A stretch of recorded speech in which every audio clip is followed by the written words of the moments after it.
You're just an old mechanic. You'll embarrass me in front of my new boss. Sit somewhere else. That's what my son-in-law said to me, in one of the most expensive restaurants in Rochester, pointing me toward a small table for one by the kitchen doors. I was 72 years old, wearing my one good suit, and 5 minutes later, I watched that exact humiliation detonate his entire career in front of a room full of witnesses. Stay with me tonight, because you need to understand who I actually was before any of that would make sense. If you've ever been quietly written off by someone who never once bothered to ask who you really were, you already know the specific kind of loneliness I felt sitting at that little table. I need to tell this story in order, because none of it means what it should unless you understand exactly what my son-in-law never bothered to learn. My name is Walton Ferris. I'm 73 now. This happened last year, when I was 72, and I've had a full year to sit with it, which I'll admit isn't the most gracious thing to say out loud, but I'm an honest man, and I won't pretend it wasn't sweet. Chase, my son-in-law, had told me this dinner mattered. He was up for a big promotion at his firm. There was a major partnership deal in the works, and his new boss wanted a dinner where family would make him look grounded and stable. Would I come? I said yes, because my daughter would be there, and because, foolishly, some small, hopeful part of me thought maybe this was Chase finally trying to include me. Fathers are foolish that way about the people their children marry. We keep hoping. So I put on my one good suit, the one I'd bought for my wife's funeral, and worn maybe 3 times since, and drove to the restaurant. I walked in, and I watched Chase's face fall the second he saw me, that little tightening of distaste. Even in my good suit, I suppose I looked exactly like what I am, an old working man, big scarred hands, nothing polished or sleek about me. He came over fast, before I could even reach the main table where I could see my daughter Simone sitting with his in-laws, and he took my elbow. "You're just an old mechanic," he said, low and sharp. "You'll embarrass me in front of my new boss. Sit here, just have a coffee, and don't make this weird." Simone saw it. I know she did. She looked down at her plate instead of meeting my eyes, and something in my chest cracked a little. I understood why, and I didn't blame her. Chase made her life harder every time she crossed him, and I never wanted to be the reason she paid for that. "That's all right, Chase," I said, and I went and sat down at the little table by the kitchen doors, and I ordered a coffee, just a coffee. If you've ever watched someone you love study their napkin instead of defending you, because defending you would cost them more than you were willing to let them pay, you already understand exactly the particular ache that sat in my chest that evening. I want to tell you what I felt sitting there, because it surprised even me. It wasn't rage. I've earned enough respect over my life, from people who actually understood what I do, that one shallow young man's contempt couldn't reach the core of me. What I felt was sadness, sad that my daughter had married a man small enough to look at another human being and see only a suit that wasn't expensive enough. Let me back up, because you need to understand who I actually am, and who Chase's new boss turned out to be, and what I'd spent 45 years building that my son-in-law never once thought to ask about. Chase was right about one thing. I am a mechanic. I have been my whole life. These hands have been inside engines since I was 14 years old. I never went to college, never wore a suit to work a single day until the very end of my career. I have grease under my fingernails that will still be there when they bury me, and I'm proud of every bit of it. But here's what Chase never bothered to find out, because he decided who I was the moment he saw my hands. I'm not just any mechanic. I'm one of the finest engine builders this country has produced in the last 50 years. I don't say that to brag. I'm too old for that, and the work speaks for itself regardless. When I was young, I discovered I had a real gift for high-performance engines, the kind that go into racing, aviation, specialized industrial and defense applications, where a failure isn't an inconvenience, it's a catastrophe. Let me try to explain what that gift actually is, because people who've never practiced real craft don't quite understand it. There's a point in any hard trade where the rule book ends and the feel begins. Anyone competent can follow the manual, torque the bolts to spec, assemble things correctly. But there's a level above that where you lay your hand on a running engine and know, the way you know your own heartbeat, that something is half a degree off, that a bearing will fail in 900 hours, that changing one clearance by 0.02 of an inch will bring the whole machine to life. That knowledge doesn't live in any manual. It comes from 30, 40 years and 10,000 engines passing through your hands until the knowledge lives in the hands themselves and nowhere else. That's what those scarred hands Chase was so ashamed of actually are. 45 years of accumulated mastery that no amount of money or schooling can shortcut, because the only way to earn it is to give a lifetime to the work, and most people don't have the patience or the love for it. At 28, I started a company out of a two-bay garage with a partner who left after a year, and I bought out his half with money I didn't actually have. Over the next 45 years, that little garage became one of the most respected specialty engine and precision manufacturing firms in the country. We build components and power systems for applications I'm not fully at liberty to discuss: aerospace, defense, high-end industrial work. There are aircraft flying right now with my company's work inside them. When the most serious players in several very serious industries need something built to a standard nobody else can hit, they come to us. To me. To the old mechanic. I still own that company outright, at 73. Never took it public. Never sold out. It was never about the money. It employs over 600 people. And it's worth a great deal, though I've never much cared about the number. In the industries that matter, the name Ferris isn't a nobody's name. And Chase had no idea. None. Because in all the years he'd been married to my daughter, he'd never once really asked me what I did. He knew Simone's dad had some kind of shop, fixed engines or something. He'd decided from my hands and my plain clothes that I was a simple old grease monkey beneath his notice and embarrassment to be managed at family functions. It never occurred to him to check, because men like Chase don't investigate the people they've already decided are beneath them. That would require imagining they might be wrong. Let me tell you about my wife, because she would have loved this story, and it kills me she never got to see it happen. Her name was Marion. We were married 48 years before she passed 2 years ago. Her heart, and she was the only person who was ever truly my equal. Losing her took something out of me I'll never get back. Marion kept the books of our company for the first 15 years at our kitchen table, the way she kept everything. She was the business half, I was the building half, and together we were unstoppable. She used to laugh and say, "Walton, someday somebody's going to underestimate you because of those hands, and I only hope I'm in the room to watch what happens." She wasn't in the room that night, but I like to think she saw it anyway, because it happened almost exactly the way she always said it would. Marion understood real value, as opposed to price. She used to say there were two kinds of people in the world, the ones who ask what something costs, and the ones who ask what something is worth, and that the whole trick of a good life was learning to tell them apart and keeping the second kind close. When Simone first brought Chase home, Marion was polite, always, but I caught her watching him with a careful, measuring look. After he left that first evening, she said to me quietly, "Washing the dishes, that one asks what things cost, Walton. Watch him." She'd seen it in a single evening. It took me years and a corner table at a restaurant to see what she'd already understood over dinner dishes.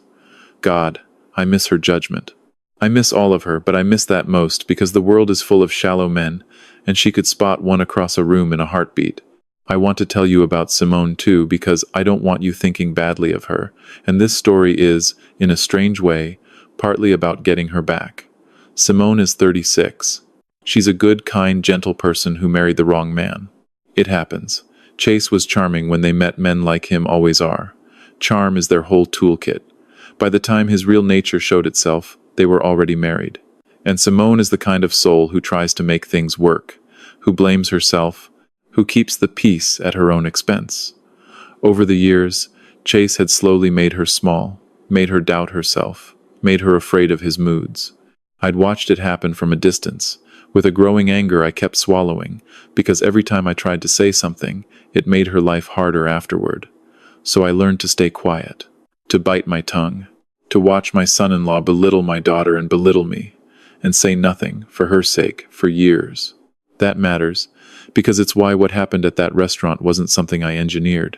I want to be very clear about that. I hadn't lifted a finger. I'd spent years specifically not using who I was to interfere, because Simone had asked me not to make waves. What happened that night happened entirely because of Chase's own mouth, aimed at exactly the wrong person in the room. There was one Christmas that still stings. Not long after Marion died, Chase's mother, making polite conversation, asked what I did for a living.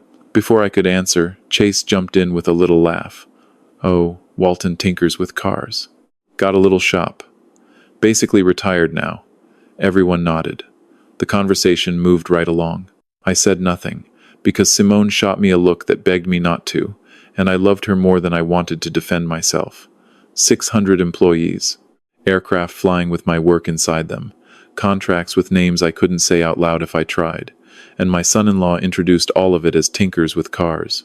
I ate it, for my daughter's sake, and I went home to my empty house and talked to Marion's photograph about it, because she was the only one who'd have understood the size of what I was swallowing. I tell you that so you understand the restaurant wasn't the first time. It was only the first time he did it in front of exactly the wrong man. Now let me tell you about that dinner properly. I did not know, sitting at that little table with my coffee, who Chase's new boss actually was. He'd never given me a name, and I certainly had no idea what was about to detonate the entire evening that Chase's firm was in the middle of a major supply partnership deal, and the company on the other side, the one they desperately needed, was mine, Ferris Precision. My company, the old mechanics company. Chase didn't know that his father-in-law owned the very firm his own company was bending over backwards to partner with, because he'd never asked what I did, and never connected my name to the deal his own firm was chasing. His contempt had kept him ignorant of the single most important fact of his own career. The man who walked into that restaurant, Chase's new boss, was named Marcus Delane. 20 years earlier, as a young engineer, Marcus had spent 2 years at my company early in his career. He'd been one of the bright ones, and I'd mentored him personally, taught him things on the shop floor with my own hands. He'd gone on to a substantial career in the industry, and we'd stayed loosely in touch over the years, the way you do with someone whose start you had a hand in. I remember Marcus as a young man, and it makes what happened even sweeter. He came to us green, book-smart, a little arrogant, the way brilliant young engineers often are. I remember the day it finally clicked for him. I'd had him rebuild a particular assembly 3 times because he kept doing it correctly on paper and wrong in reality. The 3rd time, he finally stopped arguing with the engine and started listening to it. I watched the understanding wash over his face that moment. A young man realizes the manual isn't the whole truth. He looked up at me, greased to the elbows for the first time, and grinned. I knew right then he'd be one of the good ones. So when Marcus walked into that restaurant 20 years later, a successful man in his own right, and saw the old teacher who'd taught him to listen to engines shoved into a corner by some status-chasing subordinate, you can understand it wasn't just professional respect that moved him. It was something closer to a son watching his father get disrespected.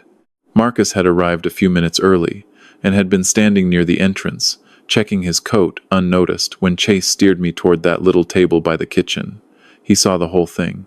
He saw my son-in-law take an old man by the elbow and banish him to a table for one. He couldn't hear every word from there, but he saw the body language, the contempt, the shame of it. He saw the old man go sit down, alone. Then Marcus walked further into that restaurant. And he looked at the old man sitting by the kitchen with his coffee, and he realized exactly who it was.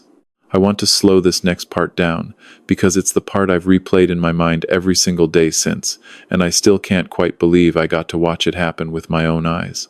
Marcus stood there a moment.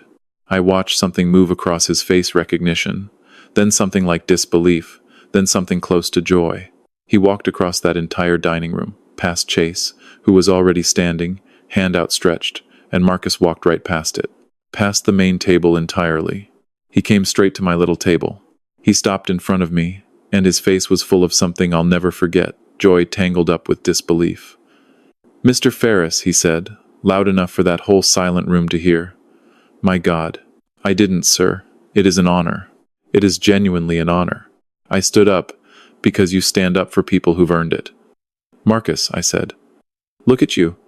It's good to see you, son." I shook his hand, and the whole restaurant had gone quiet, because everyone at that main table was watching their important new boss greet the banished old mechanic by the kitchen like visiting royalty. Honestly, if that had been me watching from Chase's seat, I don't know that I would have understood, even in that moment, how badly things had already gone. But I watched his face across that room do exactly that. Confusion first, then a dawning, creeping horror, then something close to panic. Marcus didn't shout. He didn't make a speech. He walked back across the room to the main table, stood in front of Chase, and took a business card out of his jacket. My company's card, as it happened, my name on it. Walton Ferris, founder and chairman, Ferris Precision. He set it down on the white tablecloth in front of Chase, and he said, quietly, but in the total silence of that room, everyone heard every word. Do you know who that gentleman is, Chase? That's Walton Ferris. He's the founder and owner of Ferris Precision, the company we've spent 8 months trying to get to partner with us. The company this entire deal, your promotion, all of it depends on. That's his company, and he's your father-in-law.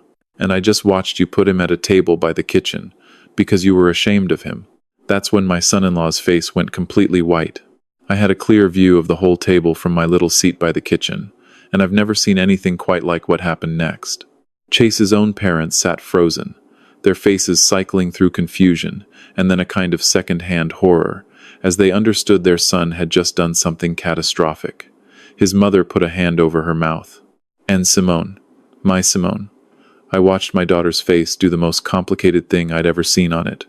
Shock, yes, but underneath the shock, something I hadn't seen in years, a kind of awakening. She looked across the room at me, sitting alone with my coffee, and then back at her white-faced husband, and I could see her recalculating everything. Every time she'd been made to feel small, every time she'd looked down at her plate instead of defending her father. Understanding, all at once, that she'd been ashamed of the wrong man for years. Chase just sat there. He picked up the business card off the tablecloth with a shaking hand and stared at it. My name, founder and chairman.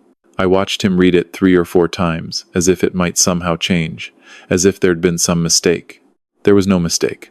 There was just a man discovering, in real time and in public, the exact dimensions of his own blindness. I want to be very honest about what happened next, because I promised you the truth, and these stories tend to go stupid right about here.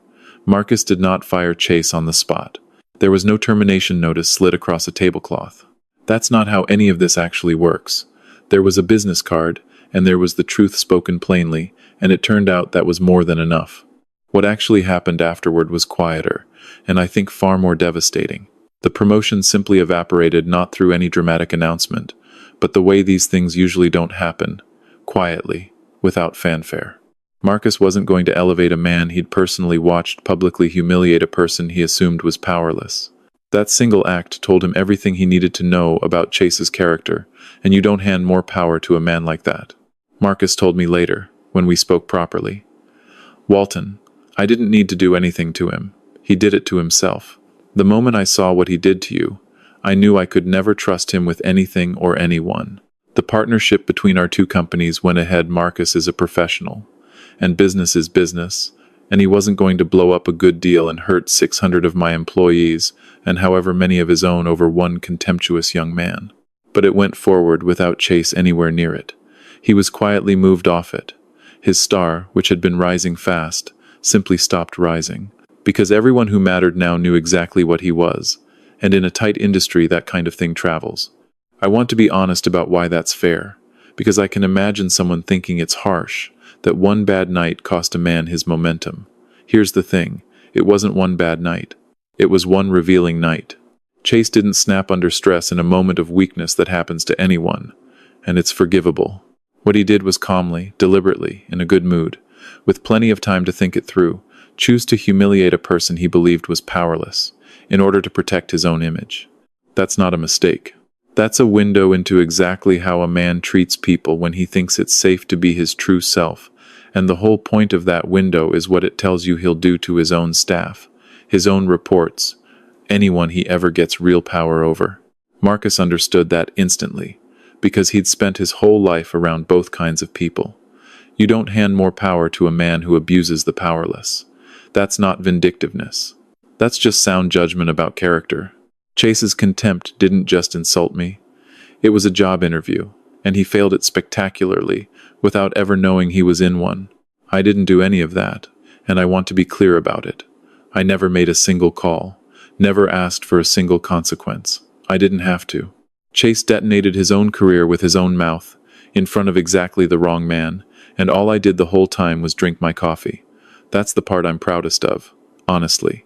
While all of it unfolded, the recognition, the reveal, Chase's face going white, the whole table frozen in horror, I sat back down at my little table by the kitchen and finished my coffee slowly, every drop. Then I stood, left some money on the table for the kind young waiter, and walked over to the main table. I didn't gloat, because I'm not built that way, and because my daughter was sitting right there. I leaned down and kissed Simone on the top of the head. "It was good to see you, sweetheart," I said. "Call me tomorrow." I nodded to Marcus. "Good to see you, son. Don't be a stranger." And I didn't say one single word to Chase. Not one. I just looked at him for a moment, this man who'd called me an old mechanic, and then I walked out of that restaurant into the night air and drove home. By the time I got home, my phone had already started. Chase calling again, Simone calling, Chase again. By morning, over 50 missed calls sat on my screen, most of them his. I hadn't answered a single one, because I had nothing to say to him that a phone call could hold. And because, frankly, an old mechanic gets to decide who's worth his time. Now, the honest rest of it, because these stories always want to end at the restaurant, and life is longer than that. Chase and my daughter are divorced now, and I want to be truthful about my part in that, because I won't pretend to be nobler than I am. I didn't cause it. But that night cracked something open in Simone, because she'd spent years being told, subtly and not so subtly, that she and her family were less than, that her old grease monkey father was an embarrassment, that she should be grateful. Chase had elevated her in some way. That night, she watched the entire foundation of his superiority collapse in about 90 seconds.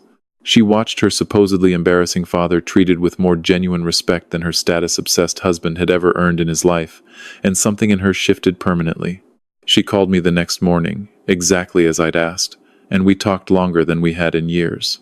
Over the following months, with some distance and some courage she found somewhere inside herself, she left him. I want to be clear, it was entirely her decision, her strength, but I think that night gave her back something Chase had quietly taken from her over the years, a sense that where she came from was nothing to be ashamed of. She's living with me for now, actually, while she gets back on her feet, and it is the greatest gift of my old age, having my girl back under my roof. Her laugh, filling up a house that went so quiet after Marion passed. We have coffee together every morning now. Real coffee, at a real table, side by side, the way it was always supposed to be. Not an old man banished to the edge of a room, but a father and a daughter, together. I don't think much about Chase these days. Last I heard, his career had stalled badly, that the shine had come off him in the industry, that the quiet story of the man who humiliated his own father-in-law, who turned out to be a legend, followed him around wherever he went. I don't take pleasure in his troubles exactly, but I don't lose sleep over them either.